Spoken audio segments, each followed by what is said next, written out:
Hello everyone, welcome to Bible Bites Daily. What we are doing is we are creating bite-sized chapters for you to go through every day. So one chapter at a time. Now we are in Exodus chapter 25. This chapter we find the Lord instructing Moses on the construction of the Tabernacle, a sacred dwelling place for God among the Israelites. Now you might be wondering what could a chapter about building a tent possibly teach us. But as we explore this passage, you will see that it holds profound spiritual insights and lessons for us all. The Lord's command to build the tabernacle begins with a call for generosity and willingness from the Israelites. In verse 2 it says, "Tell the Israelites to bring me an offering. You are to receive the offering for me from everyone whose heart prompts them to give." Notice that the Lord is not compelling them to give. He wants their hearts to be moved by a spirit of willing generosity. The lesson here is clear. God values a heart that willingly and cheerfully offers, rather than one that gives out of compulsion. Now let's focus on the materials for the tabernacle. God asked for specific valuable materials like gold, silver, and precious stones. This reminds us that God deserves our very best.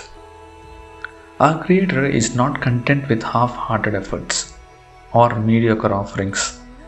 Just as the Israelites were asked to give their finest possessions, we should give our best to God in all aspects of our lives, whether that be in our worship, our service, or our relationships. In verse 8, God reveals His ultimate purpose for the tabernacle. They have them make a sanctuary for me, and I will dwell among them. Here we see the beautiful promise that God desires to be near to us. He doesn't want to remain distant or aloof. He longs to be in a close personal relationship with His people. The tabernacle is a symbol of God's desire to dwell among us, and it foreshadows the coming of Christ, who would be the ultimate fulfillment of this promise, bringing God's presence closer to us than before. The tabernacle was divided into two sections, the holy place and the most holy place. The holy place was a space where the priests performed their duties, symbolizing our service to God in the world. The most holy place contained the Ark of the Covenant, symbolizing God's presence. This layout reminds us that in our lives we need both a place of service and a place of intimate communion with God. We must strike a balance between our earthly responsibilities and our spiritual relationship with our Creator. The construction of the Ark of the Covenant, the table for the bread of the presence, and the golden lampstand all carry profound symbolism. These are certain things that are used in this chapter. The ark represents God's presence and His covenant with His people. The table reminds us of God's provision and sustenance. And the lampstand represents His guidance and enlightenment in our lives. Hope you are following me when I am using these words. Once again, if you want me to repeat, I'll repeat. The table reminds us of God's provision and sustenance. So table, we talk about table, it means a dinner table, a table that's set for food. That means God's provision and sustenance. And the lampstand, which represents His guidance and enlightenment in our lives, that He is showing us the path.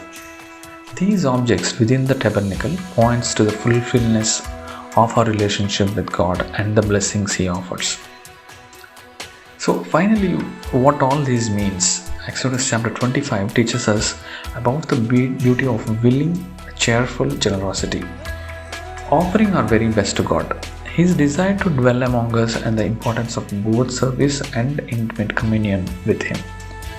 The tabernacle serves as a powerful symbol of God's presence in our lives, and through it we can find lessons and inspiration that resonate with us today. So, as we go about our lives, let us remember that our hearts should be open to God's call, that we should offer our very best to Him, that He desires to be close to us, and that we need to balance our service to Him with intimate communion in His presence. Just as the tabernacle was a sacred place for the Israelites, may our lives be a sacred dwelling place for the living God. May God bless you all. Thank you for listening.